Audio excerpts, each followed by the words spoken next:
advancement in healthcare, sustainable livelihoods, empowerment, and socio-economic initiatives using approaches that are inclusive and innovative. SieDi-Hub strives to contribute towards the establishment of a community of women and youth equipped and competent to implement measurable and sustainable changes in society. Our objectives are following.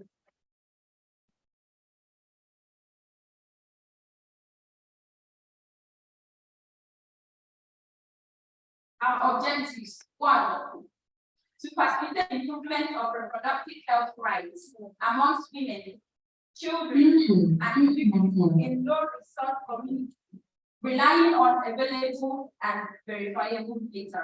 So that's one of the reasons we are here today is to show you the assessment that we carried out in oral community, for instance. Because it is one of our objectives to work relying on available data and data that is also verifiable.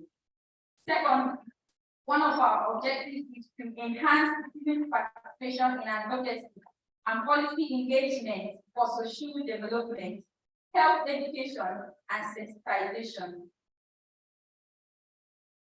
So what we do here at SieDi-Hub is we encourage citizen participation. So we are not just an organization that do things for the people by ourselves. No, we empower the citizens to say, oh, so this is our challenge, this is our issue, and we also empower them to participate actively in the process.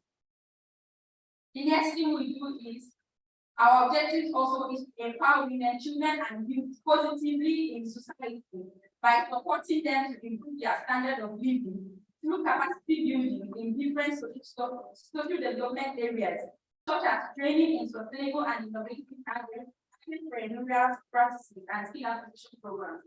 So when we have all these things that we started already, so with time I will take us through the journey.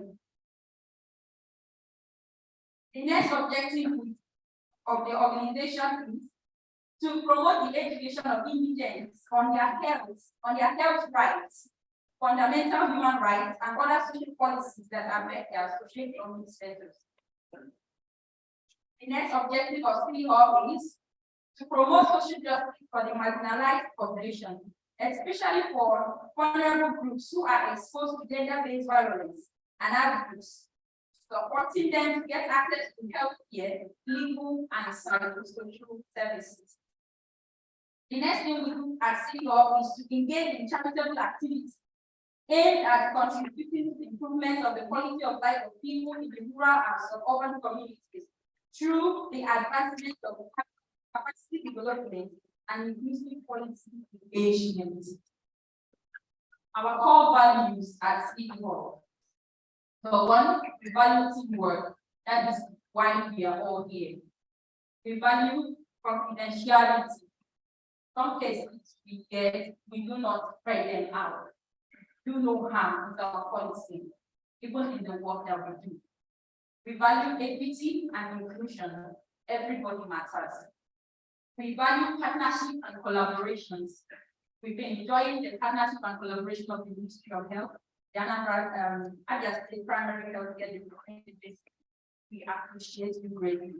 The oral community, we really appreciate you that year you were at your community and we are quite cooperative. Another of our core value is dedication and commitment.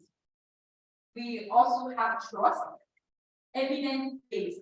Everything we do is evidence-based. We don't just form projects or create projects out of the vacuum and just do. So everything we do is evidence-based. Then political neutrality. We are not affiliated to any political party or political idea. Accountability, cultural sensitivity, and social justice.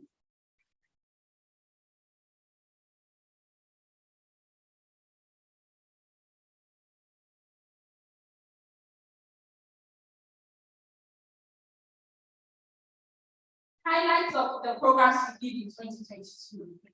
Like we said, we are on SieDi-Hub started officially in March, on March 31st, 2022, when we were registered.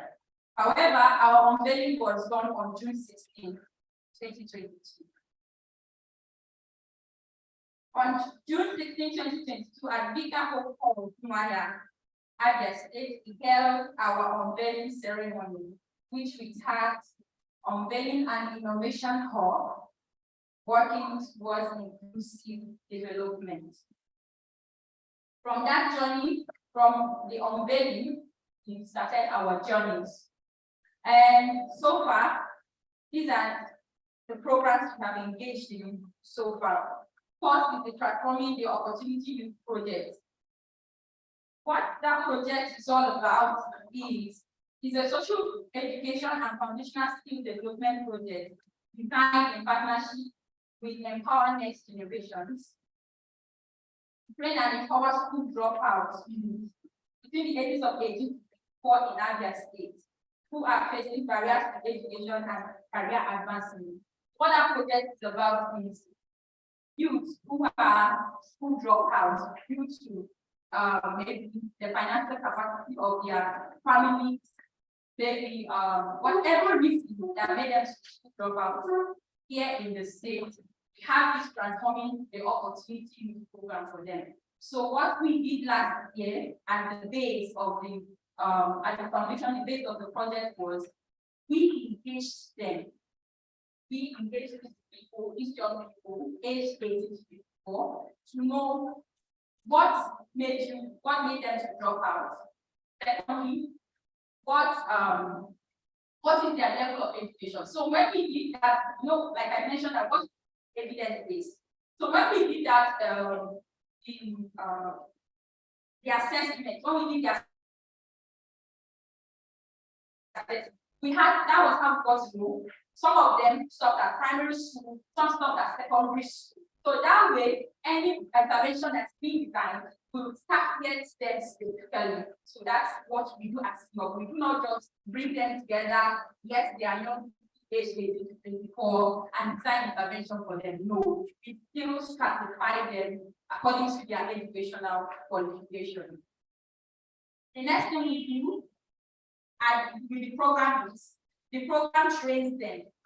So after training them, it places them, it gives them a placement with organizations where they can work. So what we do, for instance, the young person is being trained in fish farming, for instance. So after the training process, which lasts for some months, the person will now be given a placement in a fish farm attached to somebody for a continuous training. So when they are being attached, we monitor them to know their advancement. So upon their graduation, the organization supports them. That's what we are doing. So that is what that the Transforming the Opportunity project is all about. The second project that we have, which is the one that brought us all together today, is the one that has the community health champions. So I will just talk about it briefly. My colleagues who will be doing the presentation in-depth presentation on just this chart. So what the community health champions is all about is we train young people at the community level to become community surveillance on health. So what we do is we empower these young people to have a voice in community health. They do not diagnose, no. What they do is, after training them, they know how to make referrals. So that is why we have Abia State Primary Healthcare Development Agency here as well. Because we will be working on this project, which will be started by